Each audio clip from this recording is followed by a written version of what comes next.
На днях Государственная миграционная служба республики сообщила свою главную новость. Перевыполнение плановых показателей доходов на более чем 44% за пятый месяц текущего года. Как это произошло? Программа «Апсуарымия» с Саидом Звинари, новым начальником Государственной миграционной службы республики. Поговорим? Поговорим. Да.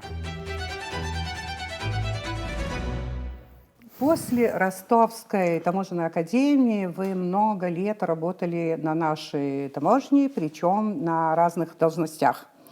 Как произошло ваше назначение на ответственную должность, на должность начальника миграционной службы? Здравствуйте, Ирина.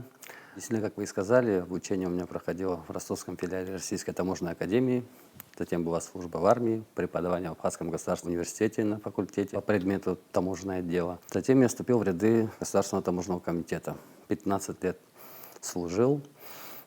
Затем наступила такая эпоха в моей жизни под названием «Конкурс команды Абхазии». Ага. История показалась мне интересной. Решил потестировать себя, проверить, на что я способен. После прохода ряда этапов так получилось, что меня пригласили в финал.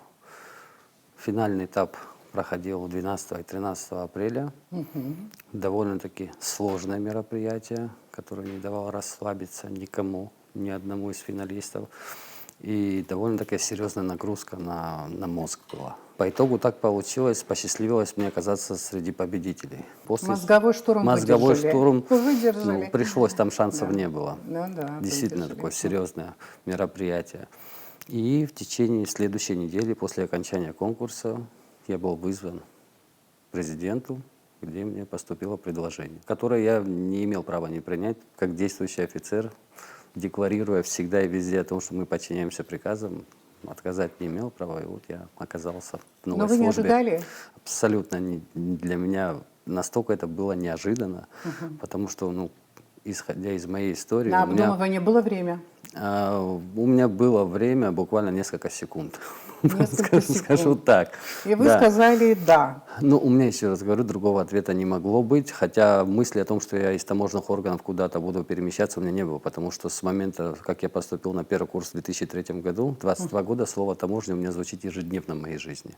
И о том, что я сферу деятельности поменяю, еще и так неожиданно, так резко, конечно же, такой мысли не было. Да, в жизни бывает все. Совсем мало времени прошло. Каково бывшему таможеннику в новом ведомстве? Скажу так, в новой работе были волнительные моменты у меня о том, что, ну, как справиться, как погрузиться.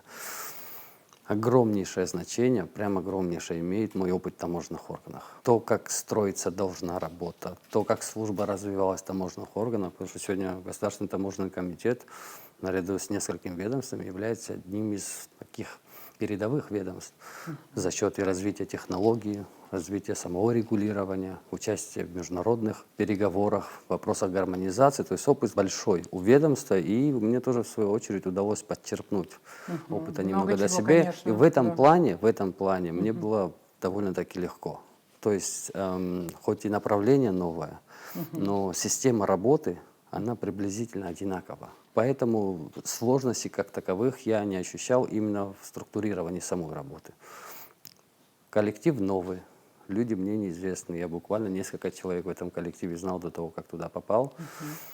Понимал, что времени у меня мало на то, чтобы погружаться. Потому что если я себе позволю погружаться на протяжении полугода-года, это просто потраченное время. Поэтому пришлось с места в карьер бросаться, изучать. Хочу похвалиться своим коллективом. Это оказались плюс-минус мои ровесники, потому что служба молодая, она образована была в 2009 году, фактически начала работать в 2011 году. Я представляю, с какими сложностями им приходилось сталкиваться, потому что доселе неизвестное направление. Очень тяжело все это, немного изучая уже историю службы внутри коллектива, очень тяжело давалось нашему населению. Никто не понимал, зачем это нужна служба. Но сегодня это уже служба со стратегическими задачами, и костяк которой составляют ребята и девочки, которые работают с первых дней. И коллектив довольно-таки работоспособный, патриотически настроенный, с которым мне очень удобно. В науке есть такое понятие кризиса 30-40. Честно говоря, раньше я не знала, я недавно об этом узнала. Кризис возраста 30-40, когда под 40 человеку, да, 38 лет. В этом возрасте говорят, что психологи говорят, что многие задумываются над такими вопросами, как «что я сделал?», да? «Что я сделал?», «что я заработал?» и так далее. Вот такие вопросы возникают. Но у вас в жизни все складывается достаточно, все в аккурат, что вам особенно задумываться над такими вопросами, наверное, и не пришлось. Вот скажите, как ваши близкие восприняли ваше назначение? Ну, честно. Ну, скажу так, шок был. Шок был, потому что, ну, как бы и сказали, у меня вся моя карьера, учеба, у меня идет все шаг за шагом, поэтапно. Существует также в научном мире такое мнение о том, что человек больше 5 лет на одном месте работать не должен, дальше он, так скажем, его КПД падает. И у меня так сложилось, что все должности, которые я занимал, как раз по 5 лет, и все время я менял внутри таможни. И тут как раз пятилетка у меня подходила, так скажем, и для себя все равно задавался вопросом, а что дальше, как быть.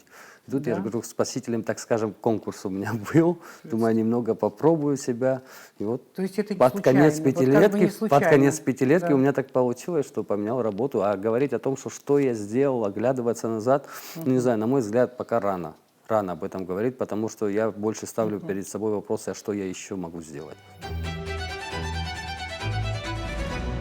Миграционная служба, вы сами уже отметили, что молодое ведомство, достаточно молодое или относительно молодое ведомство, люди, которые начинали его создавать, формировать и так далее, основы для работы они, конечно, заложили. Означает ли приход нового начальника новые подходы? Вы знаете, любая деятельность всегда претерпевает изменения. Первым руководителем был Владимир Георгиевич Аршба. И опять-таки, сейчас, находясь на его должности, на должности руководителя, понимаю, какие сложности, а может даже и не до конца понимаю, с какими сложностями ему пришлось, потому что становление службы – это архисложный вопрос. И мне посчастливилось, так скажем, прибыть в такой период, когда очень много наработок уже есть. В том числе раньше неизведанный, неизвестный мне, я даже не думал, что может быть такого рода качественные программные продукты используемые. То есть информацией-то не обладал я. Очень неплохая база, которую нужно совершенствовать, не пытаться ее перестроить или переставить с ног на голову, а просто сделать правильные настройки. И пока это удается, и результаты работы это показывают. Может быть, мы поговорим сначала о том, как вам удалось добиться тех результатов, о которых вот я говорила выше. Опять-таки дело в моем коллективе. Это не результат моей работы. Мы все честно поговорили, определили нацеленность на результат, определили главную задачу показать всем именно важность и стратегичность этого ведомства, потому что оно перекликается, пересекается практически со всеми сферами жизнедеятельности нашего государства. И у нас никакого шанса нет сейчас просто терять время, так скажем, грубо статистами, выдавать документы, что наш функционал нужно расширять взаимодействие. Меня услышали, меня поддержали, и это исключительно результаты моего коллектива.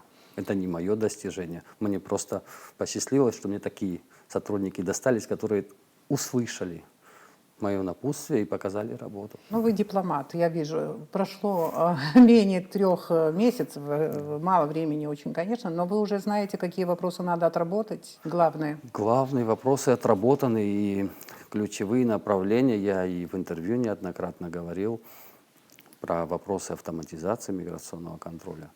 Я их не просто так говорил из-за того, что это красивое словосочетание. У нас идут конкретные действия по этому поводу.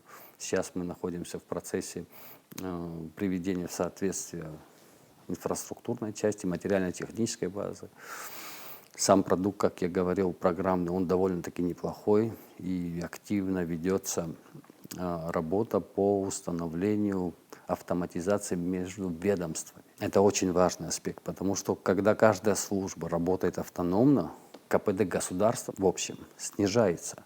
Но как только начинает налаживаться взаимодействие, обмен нужной информацией в автоматическом режиме, не на уровне письменных запросов, которые сегодня мы шлем, то тогда эффективность самого государственного аппарата, исполнительной власти в целом, тем самым значительно повышается. И я свою лепту в этом плане хочу внести.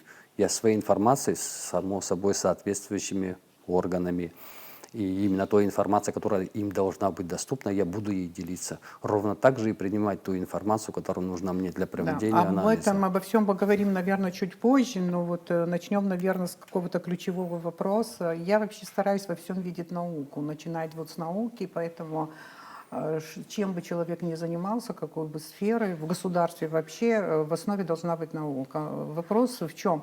В чем суть нашей миграционной политики? Мы определились в этом смысле, у нас это сформулировано, мы хорошо знаем, чего мы хотим. В чем ее суть?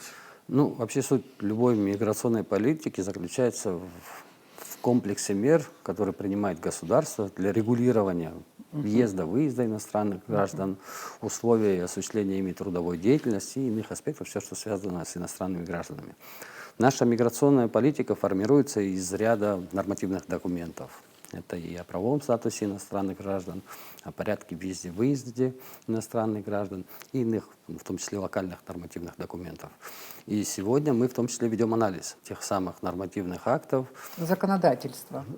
Законодательство миграционного, так скажем, ну, оно формируется как из законов, так и из постановлений Кабинета министров, внутренних нормативных документов. И будем представлять, вот буквально в последнем докладе, мой пример, мы будем представлять предложения с аналитическими данными для того, чтобы соответствующие изменения вносить. Вот мигранты, наверное, понятие такое широкое, да, но в Абхазии, когда говорят о мигрантах, сразу начинают думать о трудовых мигрантах, да, по-другому о гастарбайтерах. Но если более детально и более корректно говорить, кто эти мигранты, и с какой целью и откуда приезжают в нашу страну? Под трудовыми мигрантами я лично не закладываю только лишь гастарбайтеров, как бы их назвали. Ни в коем случае трудовые мигранты у нас в том числе есть и квалифицированные, которые работают в органах здравоохранения, которые работают в международном аэропорту Сухум имени Владислава Григорьевича Арцемба, которые преподавательскую деятельность осуществляют. Да, их процент не столь велик, что большинство из тех трудовых мигрантов, которые осуществляют деятельность здесь, это люди разнорабочие, так скажем. Это процентов 60-70 этих граждан. Но в том числе и квалифицированные тоже есть. Ну, абсолютно уместное разъяснение. Вот можно спросить, как происходит вообще миграция в Абхазию? Потому что я знаю, что есть страны, где как бы организованный набор происходит трудовых ресурсов. Вот, скажем, какая-то огромная компания, там завод, фабрика и так далее, но нужны рабочие, и вот они их набирают, скажем, да. У нас в Абхазии таких крупных предприятий как бы нет. Миграция носит стихийный характер в Абхазии? Отчасти. В большей части стихийный характер, но хотя ту категорию, за которую говорите вы, она тоже присутствует. У нас есть наши компании, которые привлекают, они обращаются в нашу службу для того, чтобы с запросом на то, чтобы получить приглашение на привлечение специалистов. Мы их проверяем, как только по линии безопасности, по нашей линии у нас вопросов никаких нет, мы даем официальное приглашение, по которому они сюда въезжают. Зачастую это граждане Северной Кореи, граждане Индии. Сейчас буквально недавно обращение было граждан Бангладеша. Наши компании хотят привлечь под конкретные проекты. А во всем остальном, конечно, это в стихийном порядке происходит. Скажем так, условия здесь у нас прекрасные. В каком плане? Начнем с человеческих. Мы ко всем хорошо относимся. Это у нас, так скажем, наш культурный код. Мы доброжелательно ко всему относимся. Есть вопросы неурегулированности некоторых процессов, которые мы поднимали. Я лично поднимал для того, чтобы мы начали в этом направлении действовать. Это в части налогообложения. Сегодня дети, так скажем, трудовых мигрантов, которые прибыли, получают учебную визу, они учатся в наших школах. Здесь прекрасный климат. Мы щедры, так скажем, на их услуги. Это все способствует тому, чтобы они сюда приезжали. Но вопрос в другом, чтобы этот момент не оставить без контроля. Контроль не только в фиксации, а уже в выдвижении конкретных предложений для того, чтобы на этом рынке, так скажем, ну, отчасти навести порядок и определить какие-то правила, понятные всем, прозрачные, с которыми им нужно будет соглашаться. Мы можем перечислить, что проверяет миграционная служба? В процесс легализации трудового мигранта, сейчас, допустим, возьмем страну, с которой у нас визовый режим, ну, у всех нас Узбекистан, это граждане Узбекистана, у нас на первом месте идут уже много лет по количеству прибывающих для осуществления трудовой деятельности. В первую очередь мы их проверяем на состояние здоровья. Направление формируется, они сдают анализы. И только после того, как мы убедились, что у них нет заболеваний, которые противоречат тому, чтобы они осуществляли трудовую деятельность, мы их регистрируем, выдаем им визу. После этого оформляются разрешительные документы в виде разрешения на работу сроком 3, 6 и 12 месяцев. Ну и дальше они уже приступают. Мы продолжаем обсуждение с Саидом Звинаря. Кто в нашей стране анализирует рынок труда? Ну, точно не миграционная служба занимается анализом рынка труда, потому что это направление, так скажем, ближе Министерству экономики, вероятнее всего. Но опять-таки только на Министерстве экономики зацикливать эту историю не получится, потому что много с чем связано. У нас еще есть Министерство социального обеспечения труда. Я думаю, что вы мне говорили о том, что вы стараетесь научной точкой зрения подойти, и я считаю крайне важным, чтобы и наука к этому вопросу подключалась. Анализ рынка важен, как вы думаете? Безусловно, важен. Сейчас основная задача моя, которую ставлю мы перед коллективом, который коллектив воспринимает, мы сейчас создаем условия, мы усиливаем контроль, цифры об этом показывают, там и количество материалов, количество выдворений из нашей страны. С другой стороны, мы... Аналитика вам в чем, например, помогла бы в вашей работе? Аналитика чего? Рынка труда? Да. Мне аналитика рынка труда ничем не поможет. Это поможет государству в целом для того, чтобы понять, а сколько нам иностранной рабочей силы и каких профессий нужно. Но для того, чтобы провести такой анализ, нам нужна полноценная картина. И вот та задача, про которую я сейчас говорил, моя задача создать, с одной стороны, усилив контроль, с другой стороны, создав понятные правила для того, чтобы люди пришли и легализовались, понять, сколько их. Потому что не все находятся под нашим контролем, мы себя обманывать не можем, у нас нелегально в страну могут попасть граждане. Как только объективную картину я уже могу представить правительству, и дальше уже может и наука подключаться, и Министерство экономики, профильные ведомства какие-то, для того, чтобы определить, а сколько нам нужно, для того, чтобы соблюдать... Сколько? Совершенно верно, для того, чтобы мы и демографический баланс держали на нужном уровне. Я, как наше ведомство, лишь реализует миграционную политику. И для себя задачу ставлю предоставить достоверную информацию, чтобы могли уже выводы делать. Потому что делать выводы на основе вырванных сведений статистических, мне кажется, ни к чему хорошему не приведет. В этом и сложность той работы, которую мы сейчас ведем. Ну, возможно, мой следующий вопрос тоже больше имеет отношение к экономистам, но вы на экономическом факультете преподавали, в таможне работали и так далее, поэтому я думаю, что вопрос не очень далеко стоит вот от вас. Вот в нашей ситуации, я имею в виду в абхазской ситуации, трудовая миграция серьезно влияет на экономику, как вы думаете? Ну, скажу так, трудовая миграция в правильном и в нужном объеме, в достаточном, который, опять-таки, научно нужно будет определять, она исключительно позитивный импульс придает экономике, потому что мы все видим, что во многих сферах нашей жизнедеятельности они задействованы, и свой экономический эффект от них есть. Но нужно просчитывать и иную сторону. Экономический эффект в виде... каков экономический эффект в виде тех налоговых поступлений, по которым поступают в республиканский бюджет, есть ли они, а там у нас проблемы в этом плане, поэтому наработка идет Кабинета министров и с Министерства по налоговым сборам для того, чтобы упорядочить этот вопрос. А о том, что трудовые мигранты нам нужны, это факт сегодня. Другой вопрос, в каком количестве и в каких профессиях. Это не только Абхазия. Трудовая миграция по всему миру, распространенная история, и каждое государство тем самым регулирует. Это один из аспектов миграционной политики, именно регулирования потоков. Но для регулирования потоков нужны четкие, внятные данные. Вот литература, которую я читаю, в основном там утверждается, что трудовая миграция – это дешевая и низкоквалифицированная рабочая сила. Вот что касается трудовой миграции в Абхазии, можно вот назвать ее дешевой и низкоквалифицированной? По статистике, которую я вам озвучил, о том, что у нас есть высококвалифицированные в том числе, но их процент мал. Их процент мал, он варьируется от 20 до 35%. Все остальное, так скажем, низкоквалифицированная рабочая сила. Но здесь вопрос не... А дешевой? Мне сложно говорить, Ну да. дешевая она или нет. На мой взгляд, как гражданина, что не очень.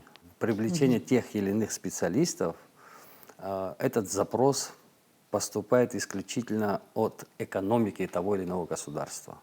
Как только у экономики запрос на высококвалифицированных, высокооплачиваемых специалистов, они тоже появятся. То есть тут вопрос не, это именно экономики самого государства, Да. состояние экономики государства. Я не берусь ни в коем случае его, наше состояние экономики оценивать, но проекция состояния экономики как раз заключается в тех специалистах, которые прибывают в государство работать. То есть во многом от запроса нашей экономики Совершенно зависит верно. качество или характеристика трудовой верно. миграции.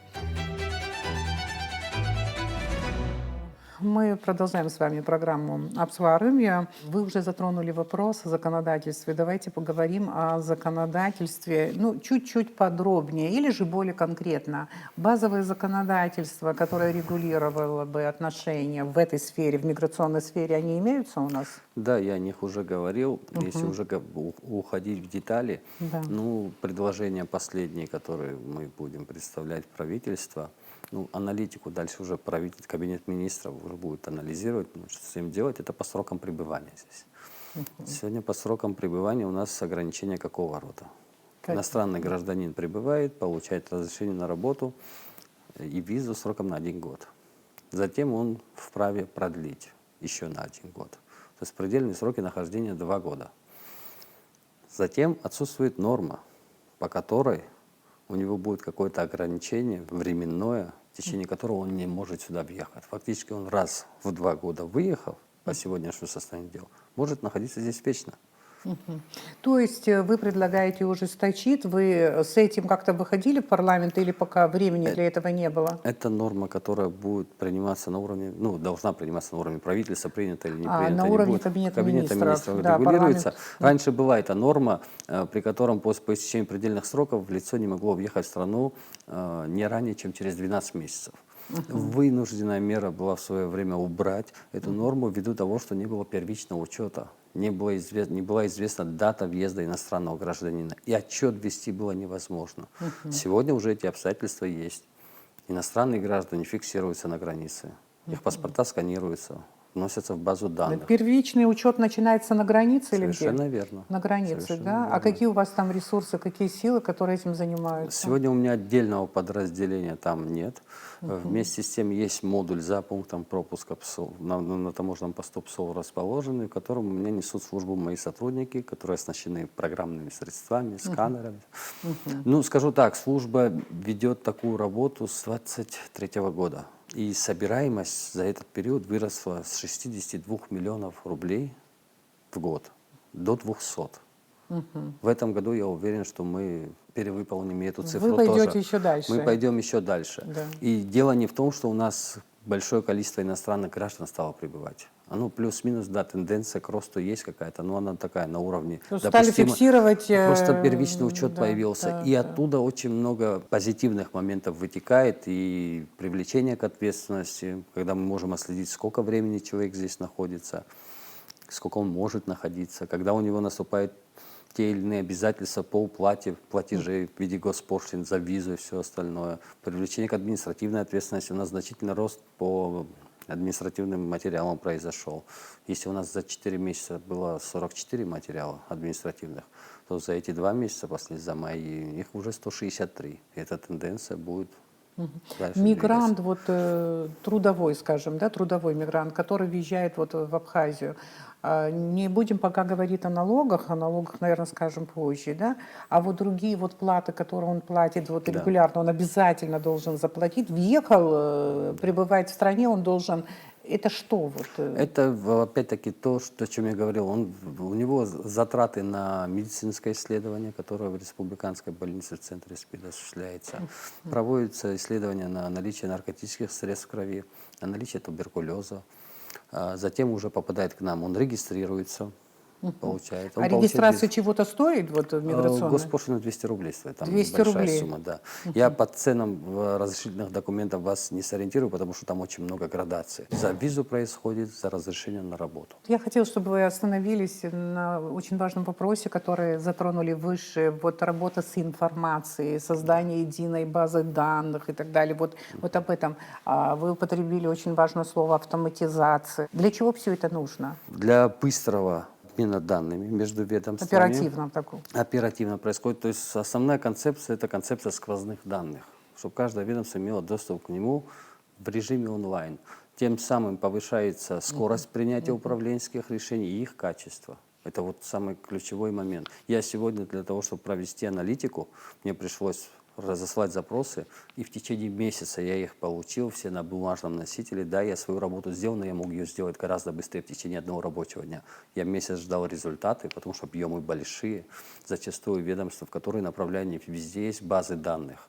Это усложняет. А вот эта работа стоит каких-то денег, Какая? финансов? Вот эта организация, автоматизация информации и так Вопрос далее. автоматизации, который реализуется миграционной службой, начали мы уже реализовывать, да. обходится государственному бюджету в 0 рублей. В 0 рублей. Да, потому что при правильном подходе используем тех средств, которые есть, материально-технических, в том числе. У меня прекрасный специалист работает.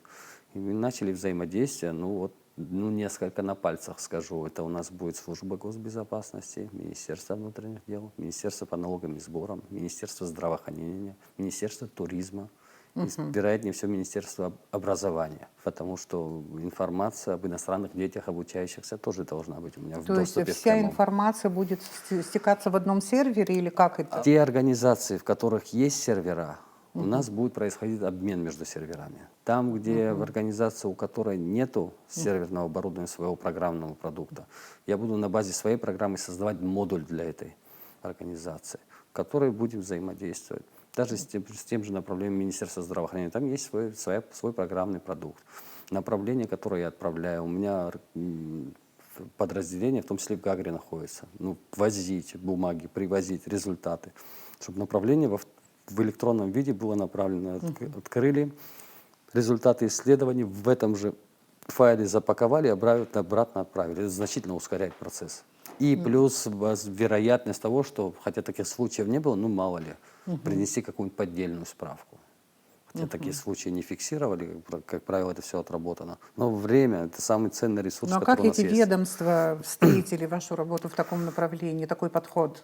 Я со всеми руководителями, с которыми я разговаривал, мы разговаривали на одном языке. Мы друг друга понимали, что это дело нужное и полезное, удобное. При этом не только мне и тому ведомству, с кем я проговариваю. Мы же об обмене говорим информацией, полезной информацией, нужной, государственной.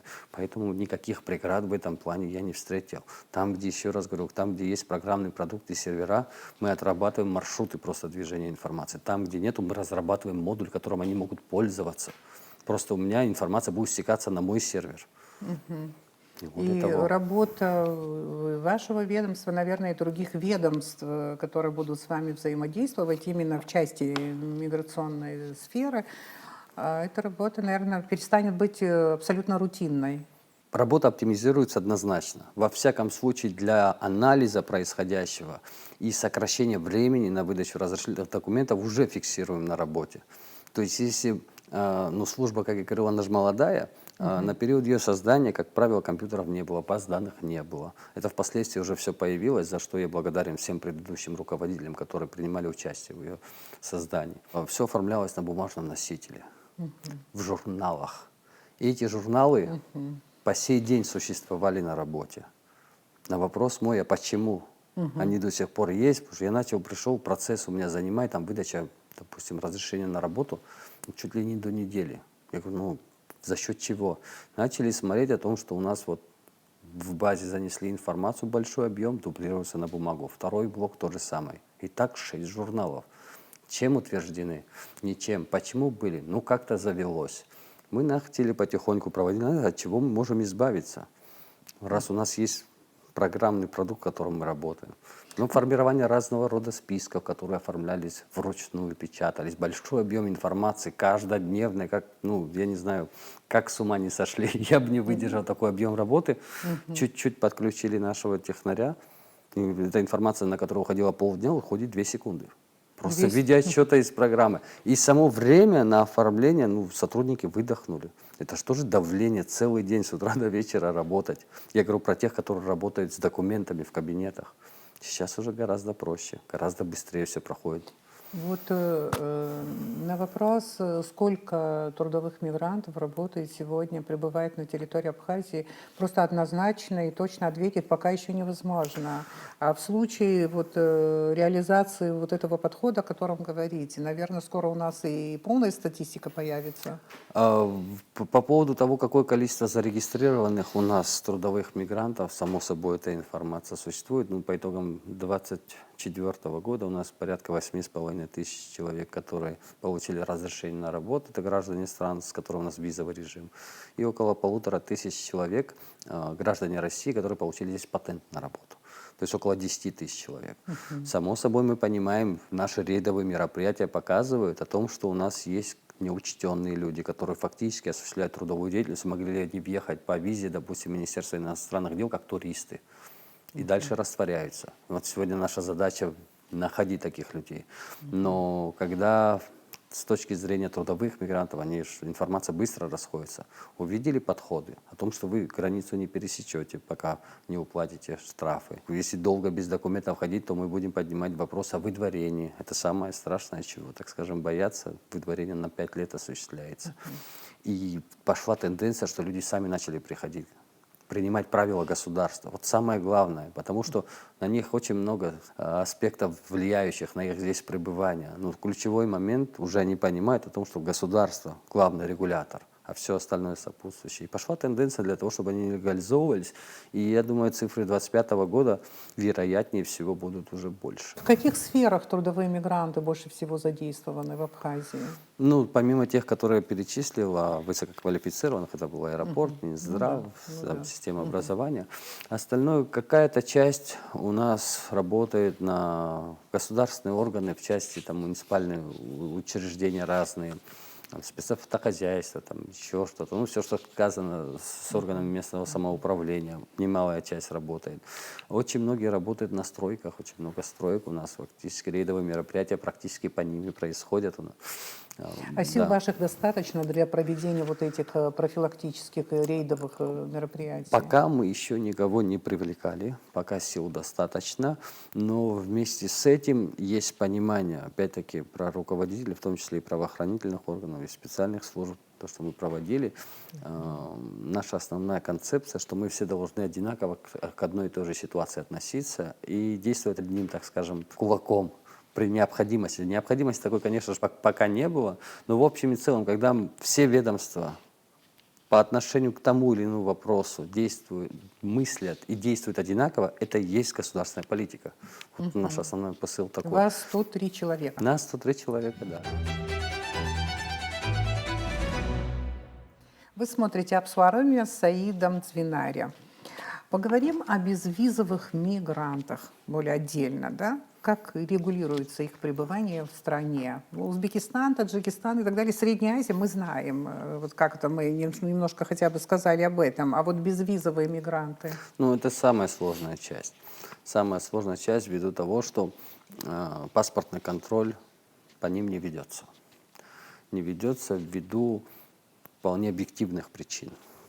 То есть паспортный контроль в любом государстве осуществляет пограничная служба, ну, в нашем в частности. Не везде, конечно, у нас пограничное управление СГБ Республики Абхазия. Сегодня инфраструктурно пункт пропуска, возьмем самый большой поток, у нас, мы все понимаем, на границе с Российской Федерацией. Инфраструктурно пункт пропуска не позволяет им осуществлять паспортный контроль. Как только они готовы, я знаю, что сейчас разрабатываются и программы, и продукты, закупаются сканеры. Но когда у тебя всего два прохода, через которые весь турпоток будет идти. Если начать вести паспортный контроль, то просто на 30 секунд каждого задержав, мы получим очередь до Большого Сочи. Ровно поэтому объективно не получается этого вести. Но при этом я с большой благодарностью к этой службе отношусь, потому что весь учет паспортный, который осуществляется моей службой, это ровно те иностранные граждане, которых во время пересечения пограничная служба передает нам для того, чтобы мы их зафиксировали. А как вы работаете с туристами? Вот туристы, которые приезжают, вот их регистрируете? Кто регистрирует их? Что касается туристов прибывающих, было соответствующее постановление Кабинета министров с прошлого года. Постановление, кажется, могу ошибиться, но не суть. Ну да. Компетенции по регистрации туристов, прибывающих на территории Республики Абхазия, наделены средства размещения туристов. То есть Ну, гостиницы. отели, гостиницы. Отели, гостиницы. Ну, да. Они регистрируют, взимают с них госпошлину в 200 рублей, о которой я говорил выше, и дальше уже со своего счета перечисляют в бюджет. Нам приходит уже от гостиницы информация точечная по количеству туристов, по их паспортным данным. С этим не все гладко. Не все гладко, потому что это история, которая произошла прям вот неожиданно. Представьте, охватить все гостиницы. Но сейчас эта работа ведется, и в данном направлении вопрос автоматизации мы не снимаем. У нас сложности с тем, что каждая гостиница работает со своим софтом. Надо под него адаптироваться. Сегодня нам приходится это делать в режиме ручного управления. Хотя понимаем, что мы всех охватить не можем, но сейчас в основном, например, хотя бы по таким крупным гостиницам, которые по путевкам едут. Но мы в любом случае на дистанции будем прорабатывать вопрос. Но эти гостиницы, ну, речь, наверное, идет о больших, потому что о больших. Частный гостевые сектор мы вообще дома, не там трогаем. коттеджные домики, этот весь частный Нет, сектор нет. вне пока, так я понимаю, вне зоны, Вне скажем зоны, так. да, видимости, Вне да, зоны. туда так Ну, а пока большие что хотя бы ательеры вы с вами... перечисляют, идут. Идет просто вопрос систематизации информации поступающей. Сегодня это информация, которая направляется на почту, которую нужно переносить в нашу базу данных. Мы фактически сегодня ориентируемся, сведения получаем, а фактически ориентируемся по суммам начисленным. Но в итоге это нужно тоже нам приводить к тому, чтобы это был онлайн-журнал. И в этом плане одно из заинтересованных ведомств – это Министерство по налогам и сборам. Это Министерство туризма. Это как раз-таки то самое сложное направление взаимодействия в автоматическом режиме. То есть не может налоговая одна цифра отдыхающих быть, миграционная вторая, в Министерстве туризма третья. Значит, что-то не то. Значит, ни одна цифра некорректна, если они все разные. Ровно поэтому мы совместно прорабатываем, но это действительно сложный вопрос. Это волшебной палочки не существует, которая бы ее решала, но работать в этом направлении нужно, и мы работу ведем. Это долгая, кропотливая, но мы ее сделаем в любом случае. А вот оперативно-профилактические работы для выяснения там, нарушений миграционного законодательства и так далее, как регулярно вот вы проводите? Постоянно? Постоянно. Есть крупные так называемые рейды, когда я командирую сотрудников из одного районного подразделения в другой для помощи, так скажем, оказания содействия. А так они практически каждый день. У меня оперативники на работе не сидят в кабинетах. С раннего утра может начаться. Поздно вечером, по адресам, с представителями органов внутренних дел, где компактно проживают, для проверки документов. Вместе с тем, мы сегодня, не знаю, начали применять, и довольно-таки удачно, всем понравилось. Мы сейчас закупили планшеты. Был такой случай в начале моей работы, провели рейд, докладывая, что мы доставили 85 человек в ходе рейдовых мероприятий с утра в городе Сухум. И хорошо, какое количество без документов. Их всех проверили, 5 человек было без документов. Вопрос, а зачем всех остальных привели? Сейчас технически они оснащены. Вот буквально на днях... Может, они хотели, ребята, выслужиться? Нет, в любом случае работу я оценил. Я ни в коем сказал, нет, давайте мы будем, что нужно, чтобы сделать так, чтобы люди, которые оформились с документами, чтобы они понимали, что от государства вопросов к ним нету. Что у них все в порядке, чтобы они понимали, что это их преимущество. Это же будет стимулировать оформляться. Закупились планшетами, программный продукт, отклик у планшета шикарный. И сегодня мои сотрудники, выезжая на рейд, вот буквально позавчера, если не ошибаюсь, на Мачарском посту, высадили 2 автобуса, которые целенаправленно ехали на какую-то работу. Высадили, буквально в течение 20 минут со всеми разобрались. Быстренько всех перепроверили, у кого нет документов высадили, все, кто с документами, сказали, ребята, счастливо, молодцы, отправили. То есть это тоже такие, это мелочь, это не панацея, планшет. Но это удобство сотруднику и удобство иностранному гражданину, который осуществляет трудовую деятельность. Он понимает, что у него с документами его оперативно на месте проверили, отпустили, вопросов никаких нет. Мигранты, ну, коих больше всего в Абхазии, из Средней Азии, поскольку у нас нет никаких межгосударственных отношений. Как это влияет на работу с ними? Когда возникают какие-то серьезные проблемы, с кем взаимодействовать, как быть? В этом плане у нас взаимодействие, во-первых, есть с посольством Российской Федерации в Республике Абхазия, в частности, консульским отделом. Ну, нам оказывается действие информационное, в через том числе, посольство. да, то есть бывают такие случаи, вот у нас буквально вот сейчас человек, у которого истек срок паспорта и срок визы, он гражданин Туркменистана, ему нужно попасть домой. Ну, у них вроде бы отработано, сейчас мы ждем с консульства посольства Туркменистана в Москве, у них уже налажен этот механизм, скажем, у граждан Туркменистана, присылается документ, дальше мы его направляем в посольство, где ему дают транзитную визу, он покупает билеты на самолет, ему дают транзитную визу, и мы спокойно либо через пешеходный пункт пропуска отправляем, либо посредством аэропорта. Очень нужная информация. Да. Вот, иногда бывает, что только нашими силами эту проблему не решить. А вот силы с их стороны, той стороны как будто нет в нашей жизни. Ну, тут вопрос еще другой, когда мы начинаем выдавать визу, это сейчас отдельно прям объект изучения, когда мы даем визу человеку, нужно обращать внимание на срок действия паспорта. Во многих странах есть ограничения о том, что визу не дадут, если у вас там менее полугода осталось срока действия. То есть смотреть на эти моменты, бывали такие случаи, когда срок действия паспорта истекал в Абхазии. Значит, мы это допустили. А таких вещей нельзя допускать. Да, Поэтому здесь есть над чем работать. Ответственность для предпринимателей за незаконное привлечение мигрантов есть в нашем законодательстве? Предусмотрена ответственность, она значительно высокая. За каждого незаконно нанятого мигранта у нас штрафы от 90 до 120 тысяч рублей. Может быть, с моей стороны будет сейчас некорректно, как с руководителя службы, говорить ту информацию, которую я сейчас буду говорить, но основной посыл к нашему бизнесу. Ну, у меня есть четкое понимание, что бизнес – это основа нашей экономики, это наши зарплаты, наши пенсии. Сейчас у нас довольно-таки мягкий, гуманный подход. Даже если мы обнаруживаем, еще раз говорю, это с моей стороны звучать может безответственно, но все же, мы всем даем возможность привести документы их работников в порядок. И нас слышат. И тенденция пошла. То есть мы не используем драконовские методы. Ну, что стоит за 10 человек взять и миллионом оштрафовать? Миллион для фирмы может быть довольно-таки ощутимый урон. Поэтому честно предупреждаем на первый раз, потому что приведите людей в порядок, чтобы в следующий раз у нас никаких вопросов не было. Попадутся в следующий раз, значит, будем штрафовать. Вот вы же тоже говорили о выдворении иностранных граждан, то есть мигрантов. По каким причинам и как много? Ну, первое, по состоянию здоровья. Если у человека наличие ВИЧ-инфекции, то он, в принципе, не может осуществлять трудовую деятельность, и мы его выдворяем.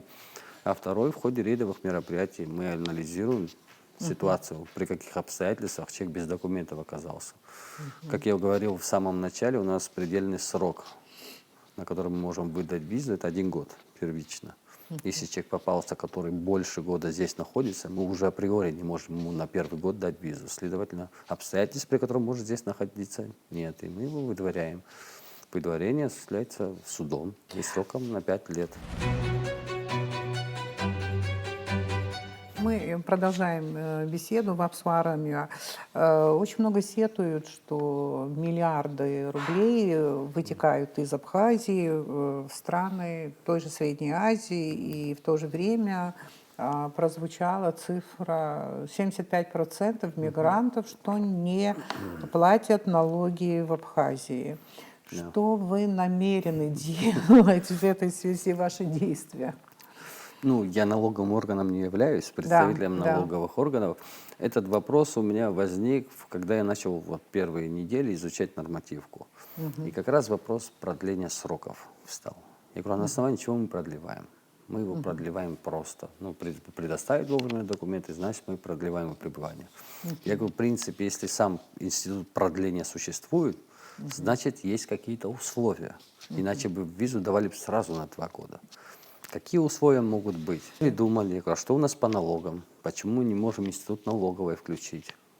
Посмотреть, какие налоги государство платит. Мы же должны принять решение, не просто по умолчанию продлевать, а принять решение о продлении и придумать условия. Вот один из моментов, который возник, это именно по налогам.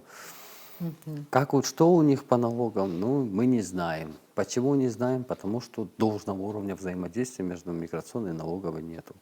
То есть фактически от нас информация онлайн не поступает налоговая, а налоговый инспектор, он не может по внешнему виду человека определить, он налогоплательщик или нет. То есть низкий уровень именно взаимодействия между службами был. Сейчас работаем над тем, чтобы эта вся информация у нас онлайн происходила. Зарегистрировался у меня, стал автоматически на налоговый учет.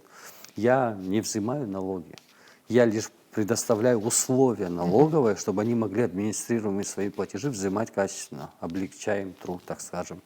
И уже дальше этот инструмент могу использовать при продлении пребывания, чтобы я посмотрел, у тебя есть задолженность перед государством или нет. Тоже не в виде принесите справку с налоговой. Я тоже онлайн буду видеть, какие поступления, что у него должен был заплатить столько и сколько он заплатил. И тогда уже говорю, друг, либо ты закрываешь долг перед государством, и мы тебе продлеваем, ну, либо мы не продлеваем твое пребывание, долг за тобой останется, и ты покидаешь страну. Только вот в этом плане. Ни в коем случае я не претендую взимать налоги. Я говорю о том, что я буду оказывать помощь как один государственный институт другому в реализации его функций. Более того. Унификации или упорядочение вот всего, вот этого поля, да, о котором мы сейчас говорим, и на этом поле не только миграционная служба, то получается налоговые органы, там еще, наверное, МВД, СКБ и так далее. Это на самом деле очень важно. Вы надеетесь, что из тени можно вытащить много налогов и так далее в случае реализации этого подхода? Смысл в чем? Ну, как да. только между ведомствами устанавливается, так скажем, их назовем невидимые линии взаимодействия, образуется некая сетка, и в ней уже укрыться тяжело. Когда каждый работает автономно, в середине всегда возникнет вакуум, который обязательно кем-нибудь заполнится. Но этот вакуум должен быть заполнен государством. Вот в этом смысл есть. Усиление контроля, конечно, нужно нашему государству. Я вот намеренно не употребляю слово ужесточение, да, но все же вот усиление, ужесточение контроля, да, вот оно может как-то повлиять на рынок труда или вот в части трудовых мигрантов? Слово ужесточение я тоже не использую, мы такими методами не действуем. Основной посыл всем моим сотрудникам, и жалоб не поступает никаких ни от кого, в том числе ни от юридических лиц, о том, что сотрудники государственной миграционной службы обращались с людьми. То есть это все очень вежливо, фактически в рамках закона. Усиление, о котором я говорю, оно свой эффект уже показывает. Иностранные граждане, осуществляющие трудовую деятельность, они понимают, что им надо взаимодействовать с государством для того, чтобы спокойно работать. И без усиления, и с другой стороны оптимизации работы, создания им удобств. Но только это дорога с двусторонним движением. Только тогда мы получим эффект, что люди начнут выходить из тени. Вот в интервью «Спутнику» вам задали в этой связи вопрос, не повлияет ли вот усиление этого контроля на цены, скажем, да, услуг, которые оказывают трудовые мигранты. Ну, там вопрос звучал в контексте налогов. Ну да. В контексте высоких налогов, хотя о высоких налогах речь не шла, речь идет лишь о вообще дисциплине уплаты налогов государства, в котором ты работаешь. А что касается роста цен, ну, мы все прекрасно знаем, с каких цен все начиналось и до каких цен все это дошло. И это не было никакого регулирования, в этом плане не было. Он идет абсолютно естественно. Но меня другой момент, так скажем, немного смущает, что мы задаемся этим вопросом. Представьте просто, в какое положение мы встали, что мы говорим о том, что у нас находятся иностранные граждане, осуществляют свою деятельность, и мы зависим от них. Государство должно правила игры определять, а не наоборот. Да, может быть, через какие-то тяжелые моменты это будет проходить. Но вопрос регулирования цен, он происходил ровно столько, сколько мы платили, ровно столько они повышали.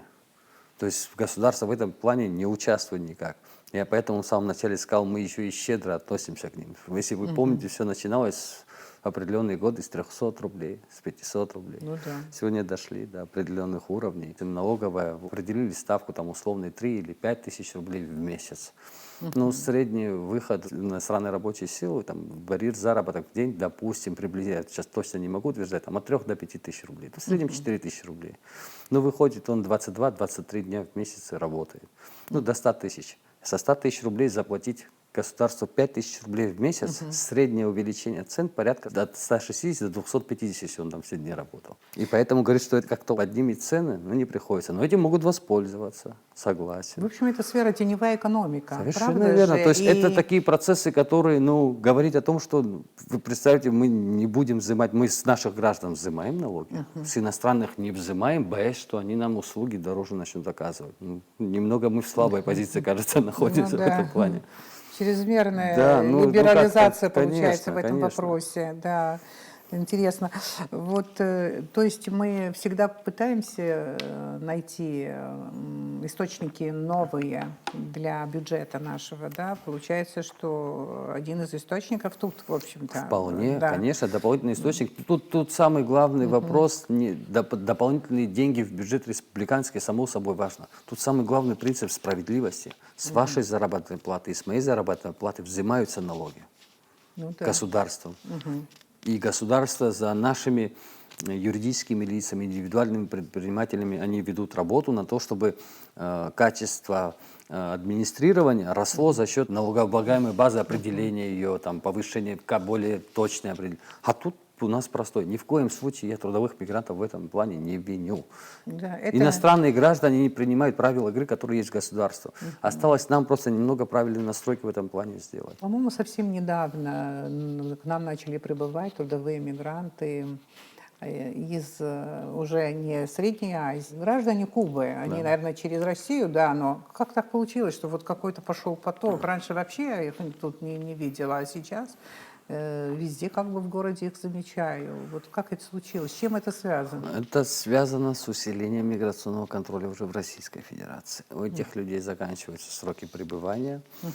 Кому-то более короткий срок нужно отсидеться за пределами Российской Федерации. Ближайшая граница, такая наиболее оптимальная и территория, это нашей страны. Они прибывают сюда. У кого-то стоят на выдворении за пределы России. И не каждый из них хочет возвращаться домой. И довольно-таки серьезными потоками начали прибывать в нашу страну. По моей службе просто за 5 месяцев 235 граждан Кубы получили разрешение на работу. При этом органы внутренних дел, специальные службы фиксируют и реагируют на неподобающее поведение, нашему культурному коду поведения этих граждан. С определенной частью мигрантов, неважно из какой страны, но понятно, что это иностранцы, у нас, можно сказать, могут какие-то новые риски появиться, да, вот, и у государства появится необходимость более серьезно отнестись к этой проблеме и так далее. Сложно нам будет фильтровать вообще трудовую миграцию. Что касается риска заболеваний по линии туристов, на это мы никак не можем повлиять. Но что касается тех, кто осуществляет трудовую деятельность, они у нас все проходят проверку. Все, кто получил разрешение на работу, все те, которые не обладают... Да, главное, чтобы они не оказались нелегалами, избежали вот это медосмотр и так далее. А это как раз мероприятие, которое мы проводим по усилению рядовых мероприятий по их выявлению. Ну, миграция, на самом деле, во всех странах понимают, что это является очень важным, значимым фактором, который влияет на социально-экономическую ситуацию. Если мы, вот, допустим, еще раз, как будто я возвращаюсь к тому вопросу, о котором мы говорили по поводу усиления контроля и так далее. Вот скажем, случилась такая ситуация, что то ли из-за усиления контроля, или же вообще с этим не связано, но произошло такое, что одновременно большая или значительная масса трудовых мигрантов уехала из Абхазии.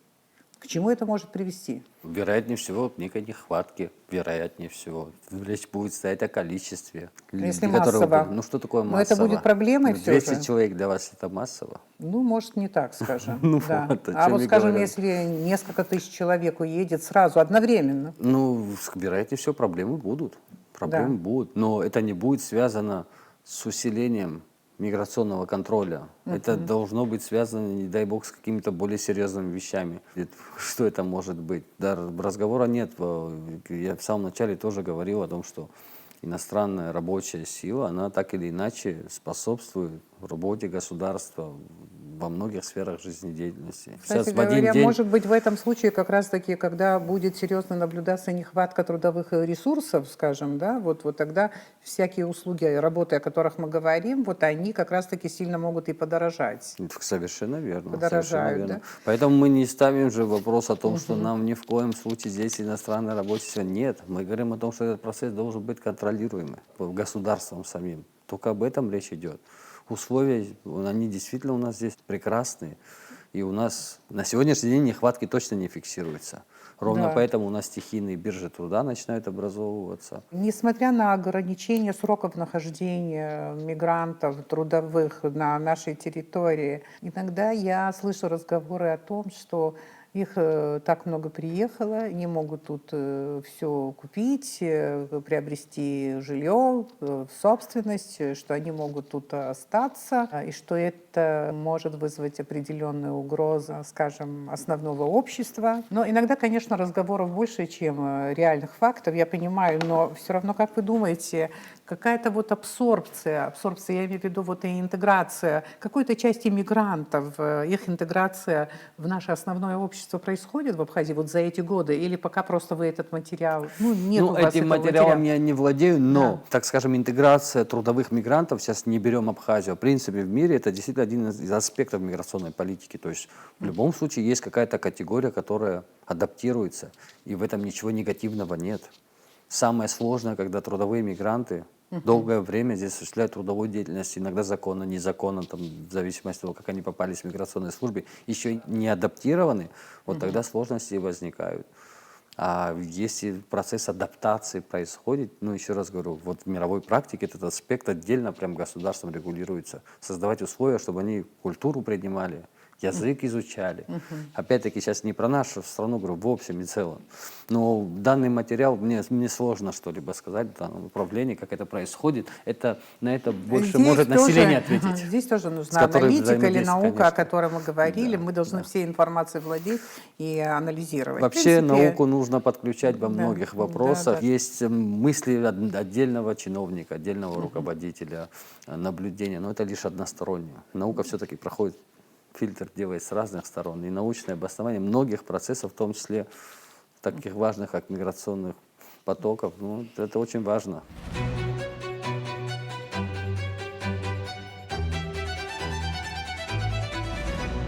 Мы продолжаем программу и поговорим о вас. Психи лахзеет фажума. Айгуа أديلي خبصرة حيكفي تبري أي انترفيو نحصد حوين تحكوسمي تيل ستراجون أبصري بزرير بجيجلز بحسك البروبليم زحن سكويتخو سايفي رسجن يقص صريحن دي سكجاجون وراوناي وانزجي أبري أبسوارم يخبر فياس بخيران يقص رسيج بتيوكخن أخو برترخن بي وراوالسخي أي وراوالسخي وبريتشنا بري проблема دوك عاد بركي سنسخص момента زحن وبسخن وراوعي нас вяжек хажек рыла илкахит авибет школу злал газа абричм зюб хюс авибет школу жак крышук саусулан урцеюлакон а проблема еказ минут гевадам хала зитац баруалаги يجوز بيت وهي проблема ларай и лухоб хасгуяна год аурус ферхот случайность хаяшто не об закономерность есть случайность да а бризги шикала з мафюршука алана уз хуцумора философия лахазни узар мамзарги и халарны ехазму вас Сараз дни хопшишала, вы ехала шалет. Абстазарат, вы Ехаларны ехазму вас Ехаларны ехан.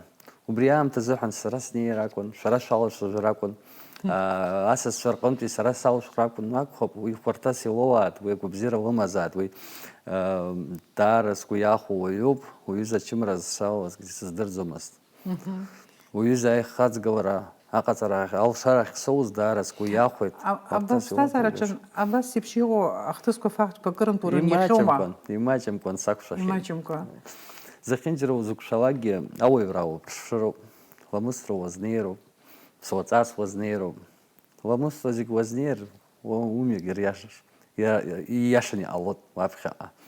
Ава цхрара, анырҭаху рыцхраа. Ус шынхо. Уи убри ахҭысгьы уара уаԥшааит, избанзар уԥсҭазаараҿы ус иҟоу ахҭысқәа рацәоушәа убыс сгәы иаанагоит азыҳәан уалнакаауеит или уалыркаауеит. Анаҩстәи сызҵаара жәаф-жәашықәса анухыҵуаз, угәаҳәара хада иарбаныз угәалашәома? Вот иаҳа иуҭахыз абри аԥсҭазаараҿы жәаф-ҩажәи жәашықәса анухыҵуаз. Аҵара алгара, аусура, ус хәкыс диа ду сыман ҳәа сзыҳәаӡом, сҿаран сқәыԥшын. Иалкаами угәаламшәаӡо, мечтаарымҳәо ус еиԥш. Еилыскааит иҳәаз аусура. Аусура алгара, аҵара бзианы аҵара уаҳа акымзара. Абри унысымҩа ҳахәаԥшыр зегьы ибзианы абас имҩаԥысуеит, аҟынтә исаауеит, ухәыҷы аахыс кризисда уаауама? Исымша уманшәалазма? Аибашьра алаҳхыр, сара саниз ԥышықәса анысхәыцызгьы аибашьра ҳақәшәеит, аибашьра закәыз хәыҷаахеишьҭ издыруеит, аибашьра аамышьҭахь аамҭақәа усҟак имариаӡамызт, уи зегьы рзеиԥшын. Исымша Макьана анцәа дсыхәаԥшып. уиашазма исымша, уиашан уцозма. Кризисгьы зысҳәогьы нас рақәыҟоуп уанҿу ауаҩы даҽакы дымҩахыҵырц абри иҭаацәа идырбо ами акәымкәа, ҽаџьара дымҩахыҵыр иҭахо дагьыуеит. Уи иԥсҭазаараҿы ус ианыҟало ирацәоуп, данқәыԥшуа акәым краныихыҵуагьы ус ианыхьыҟоуп агьоуп. Уара ус еиԥш иҟоу умҩахыҵӡом. Сымҩахымҵӡеит, анцәа дсыхәаԥшит уи азыҳәан. Уи азҵаараҿы сшаау саауеит. Раԥхьаҟа сгәы иҭаны абри насыгӡандаз ҳәа уи изы брысшәа уҳәозар цель такая, конечно, есть, аха шьаҿала саауеит макьана дысхылаԥшыз. Аԥсҭазааратә стратегиа рҳәоит, ухаҿы иҟоума, уара умҩа хараны уԥшуама? Иааигәацәамкәа данхәыцуа, аԥсихологцәа рҳәоит зона ближайшего развития. Доусу ауаҩы ихатә стратегиа имоуп. Схатә стратегиа уаҵәтәи амш ҳазымхәыцыр, иахьа иҟаҳҵо зегь башахаргьы ҟалон. Хәыҷык ҳаз зегь ҳгәы схылароуп. Саргьы ус аԥсшынхо. Иахьа сус зҿу уаҵәи ашьҭахь иарбан лҵшәалҵо ҳәа уигьы сазхәыцуеит. Сиашаму аамҭоуп иаҳнарбо. Хҩык ахәыҷқәа раб сиасар сҭахуп. Хҩык ахәыҷқәа ран ҿырԥштәыс даҳго. Уара уԥшәмаԥҳәыс, хҩык ахәыҷқәа дрануп, хҩык ахәыҷқәа шәырҭаацәоуп шәара.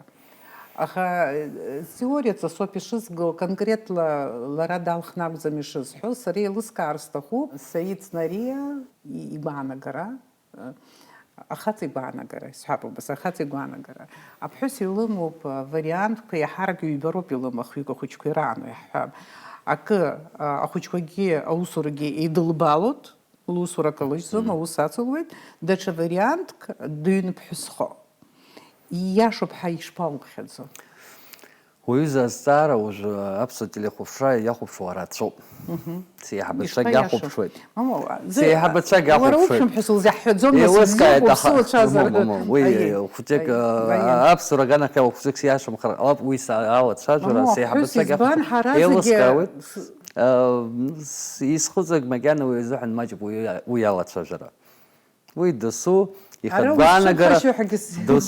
гәаанагара иҟоуп, ихатә ҭаацәа имоуп, уи аҩныҵҟа зегьы иаанхалааит рхатә гәаанагара. Иаҳҳәап, сара есымша ус зуан ахәыҷқәа анмаҷызгьы, аха иахьа схәыцуеит иабанӡаиашаз ҳәа. Шхалаҭак ҟашәца. Сара уара угәаанагара акәын исҭахыз. Даҽа зҵаарагьы, ԥсыуа хаҵак Аҟәа ақалақь аҿы инхоз интеллигентк алаф илырхлон. Изыхҟьаз уиоуп, ахәыҷқәа рааӡара аҭаацәараҿы еиҳарак иԥшәмаԥҳәыс лакәын иаҿыз, иара даҽа усқәак дырҿын аҟынтәи. Аха знык рҳәеит, ахәыҷбаҳча аҟынтәи иаагара иқәшәеит рҳәеит. Ахәыҷбаҳчаҿ дахьнеиз ихәыҷы акәымкәа, атом хәыҷы дааигеит ҳәа уи иаҵан ирҳәозар акәхарын, аха убри иахлафаауеит лассы-лассы. Убриазы азҵаара сымоуп, шәара хҩык ахшара шәааӡот, акы шрыгышәмыжьуагьы агәра згот, аха дара рхылаԥшраҿы уажәы ирацәаны аусқәа умоуп, еилысымкаауеи, аха рхылаԥшраҿы, рааӡараҿы Ура уалахура, иаҳҳәап ахәыҷқәа баҳчахь иугома, иааугома. Егьи ус нас еилыскаауеит рыфатә-рыжәтәагьы зегьы нас уи зегьы ушахылаԥшуа, аха дара рааигәара рааӡараҿы шаҟа уалахәу, иаҳарак уабалахәу иахьа. Аҭаацәараҿгьы, аԥсҭазаараҿгьы, аус роума зехьынџьара еснагь иҟазароуп аихаҵгылара.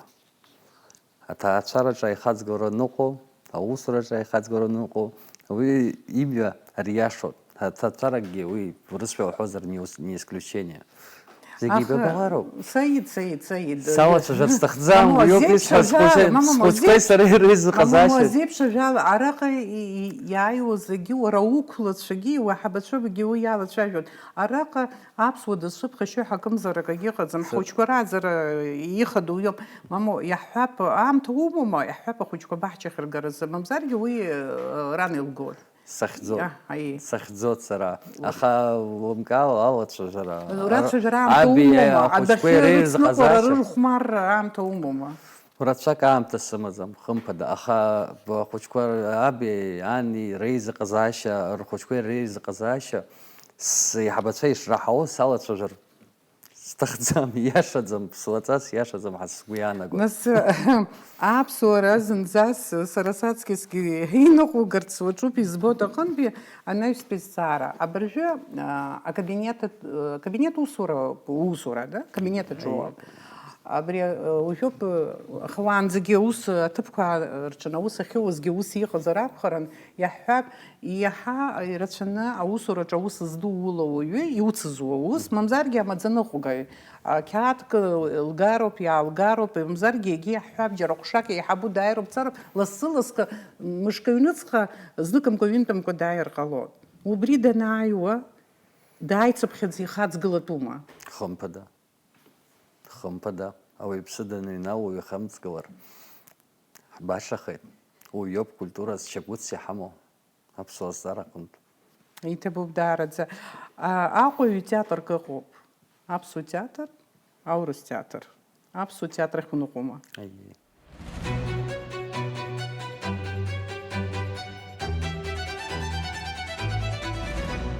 Ифиналтәу азҵаара. Иахьа аԥсуаа рымҩаҿ ихадоу азҵаара иарбану?